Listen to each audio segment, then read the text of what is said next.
Hello everyone, and welcome to my Bold and Beautiful Gossips 24 channel. I hope everyone is having a wonderful day. Before we begin, please hit the subscribe button and give this video a thumbs up. R.J. Forrester had always thought he understood what it meant to carry the Forrester legacy on his shoulders, but nothing could have prepared him for the moment he stepped off that private jet, the wind whipping across the runway of the LAX executive terminal, and whispered to himself, "I'm back, Grandpa, but things are not the same anymore." His voice trembled with a mix of fear, determination, and guilt, because he wasn't just coming home to reconnect, design, smile for photo shoots, or pretend he missed everyone. No, RJ was stepping back into the Forrester world with a secret that could blow apart the family, topple the company, and destroy his father, Rich Forrester, in a way no enemy had ever succeeded before. He had rehearsed the words 100 times in his head during the flight, the ones he knew he'd eventually have to say to Eric Forrester, the man who had always seen him, not as the youngest child in the chaotic Ridgebrook universe, not as the little one overshadowed by Hope, Thomas, or Steffi's drama, but as a Forrester in his own right. And yet, RJ felt an unfamiliar weight inside his chest as he grabbed his bag and headed for the waiting car. Because no matter how much he tried to justify it, no matter how many reasons he listed for why it made sense, he knew the truth. He didn't just come back to design. He came back to take Rich down. He came back to erase his own father from the company. The car ride to the Forrester mansion felt painfully slow, every traffic light an accusation, every beep of his phone a reminder of the message he still hadn't responded to, one from a contact whose name would terrify the Forresters if they ever learned it. A contact he never should have made in the first place. A contact who had whispered things into RJ's ear that no son should ever hear about his father. Lies? Truth? Manipulation? He didn't even know anymore. All he knew was the fire that had been building inside him for months, a fire that had brought him home at last, and now, as he stared ahead at the long, curving driveway of the Forrester estate, that fire flared even brighter. Eric was inside, recovering, healing, trying to regain the strength that his illness had nearly stolen from him. Eric needed loyalty, support, honesty, and RJ was about to do the opposite. Because even as the heavy double door swung open and he saw his grandfather sitting near the fireplace, sketchpad on his lap, eyes lighting up with genuine joy at the sight of him, RJ felt the painful sting of guilt pierce straight through him. Eric struggled to stand, but RJ rushed forward, kneeling beside him, taking his hands, feeling how cold and fragile they were. "Grandpa," he whispered, his throat tight. "I'm home." Eric smiled weakly, but with the warmth RJ always remembered. "You came back," Eric said softly.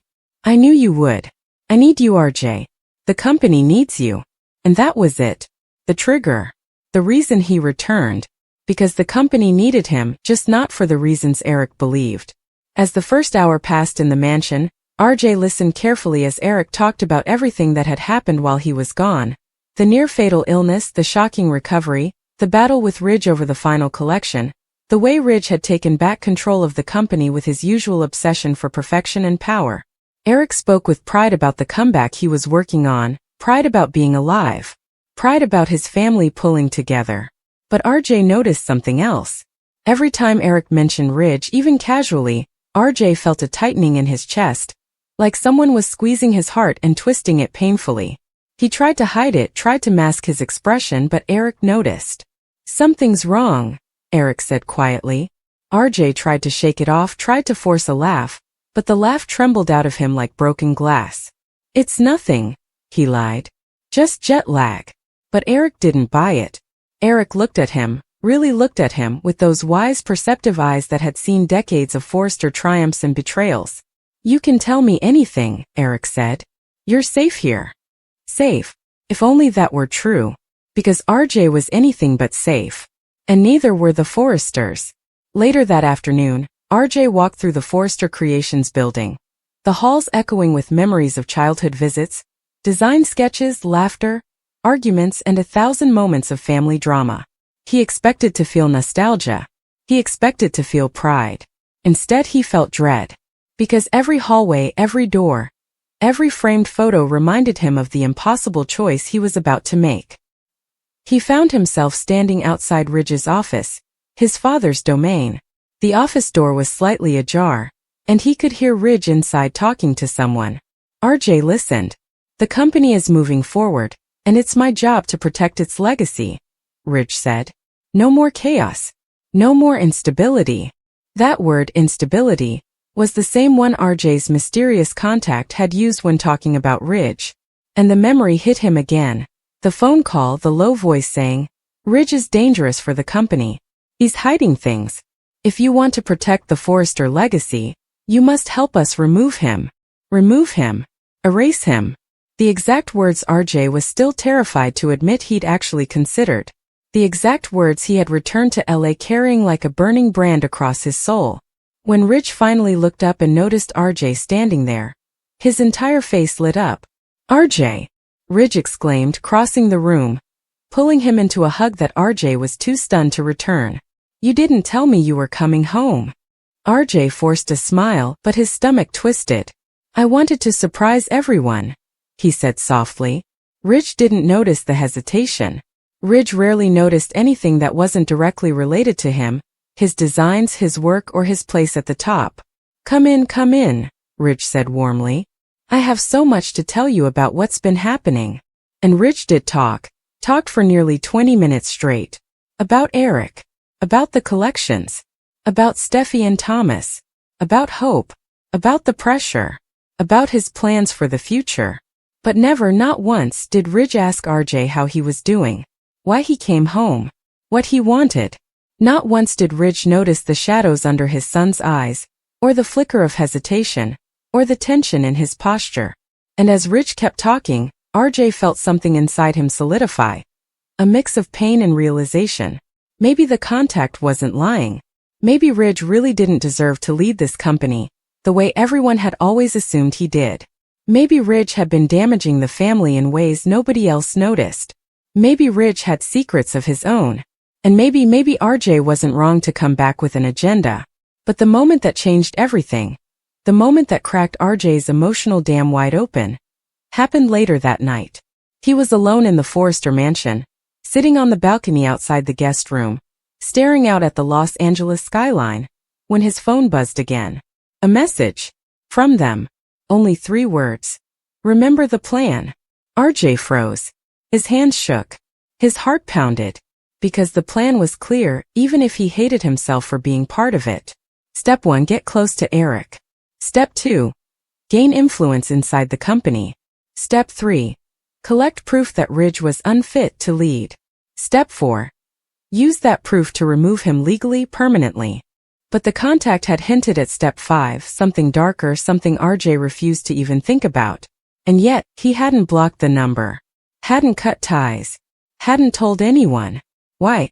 Because somehow, somewhere deep inside him, anger toward Ridge had been growing for years.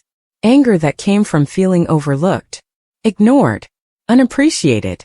Always the youngest. Always the last priority. Always the child who floated around doing social media campaigns, while his siblings battled for company dominance. Maybe RJ didn't want power. But he wanted respect. He wanted a voice. He wanted something from Ridge he had never gotten: recognition.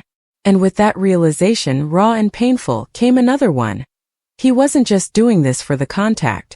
He wasn't just doing this for Eric. He was doing it for himself. RJ tried to breathe. Tried to calm down. Tried to steady the hurricane inside him. But his thoughts raced uncontrollably. What if Ridge wasn't the man everyone believed he was? What if Ridge truly had done something terrible, financially, legally, morally, that could destroy the company? What if Ridge had made mistakes that RJ never knew about? What if they were right about Ridge being a threat to the Forrester name? The contact had promised evidence. Documents. Emails. Transactions. Things RJ wouldn't be able to ignore. He hadn't seen them yet, but the promise alone had been enough to pull him across the world and back into the lion's den. A knock on the guest room door startled him. He turned quickly, wiping at his face, trying to act normal. It was Eric. You weren't asleep, Eric said, stepping inside with a slow, careful gait. I could tell the light was still on. RJ swallowed hard. Just thinking, he whispered. Eric gave him a long, thoughtful look. You came back for a reason, he said softly. And I don't believe you've told me what it is yet. RJ felt his throat tighten. He wanted to tell Eric everything about the call, the plan, the pressure, the doubt. But then Eric put a hand on his shoulder and said something that shattered him completely. I trust you, RJ. I believe in you. I always have. Always. 2 simple words. But they cut deeper than anything Ridge had said to him in years. Because Eric meant them. Eric saw him. Eric valued him. And that only made RJ's secret feel even more dangerous. The next morning, RJ made his first mistake. He met with the contact. It was supposed to be a quick coffee meeting, public, harmless, anonymous. But the moment the stranger slid a folder across the table toward him, RJ felt the world tilt sideways. Inside were documents. Not copies. Originals. Bank transfers Ridge had allegedly moved without authorization. Messages Ridge had allegedly deleted about Eric's condition. Legal forms that suggested Ridge had quietly attempted to gain full control of Forrester Creations during Eric's illness. Forms that, if real, would make Ridge look like he tried to seize power while his father was dying. RJ's breath caught. His hands shook. This can't be real, RJ whispered. You're lying. But the contact only smirked. You wanted the truth. Now you have it. RJ's heart pounded. If these documents were real, everything he thought he knew about his father was wrong. If they were fake, then he was being used in a dangerous game he had no business playing. He should have walked away. He should have burned the folder. He should have told Eric. But he didn't. He took the folder home. He took the bait. And he took one step closer to destroying Ridge Forrester. The days that followed were torture. RJ tried to pretend everything was normal.